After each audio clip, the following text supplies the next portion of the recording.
আমি মোহাম্মদ সাজ্জাদ হোসেন টিটল। আমার বাড়ি বারোঘরিয়া, জেলা রাজশাহী, কামরূপ থানা, কামারগাঁও ইউনিয়ন। আমি একজন আলু চাষি। গত 10 বছর ধরে আলু চাষ করে আসছি।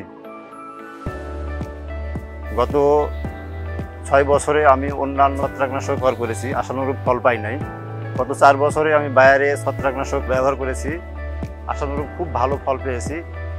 এবারে বায়ারের নতুন ছত্রাকনাশক আসছে ভোলারে, সেটাও আমার জমিতে ব্যবহার করেছি। ফসলটা খুবই ভালো আছে। আমার আশেপাশে যারা ভোলারে ব্যবহার করে নাই, তাদের জমিটা অনেক মড়ক লেগেছে, তাদের জমিটা নষ্ট হয়ে গেছে। আশানুরূপ আস্থা রাখছি এবারও ভালো ফলন পাবো, এবং আমি বায়ারের প্রতি খুব আস্থাশীল। ধন্যবাদ বায়ার আলু চাষিদের জন্য এমন একটা কার্যকারী ছত্রাকনাশক এনে দেওয়ার জন্য। আলুর সুরক্ষায় ভোলারে, চাষি লাভবান ফলনে।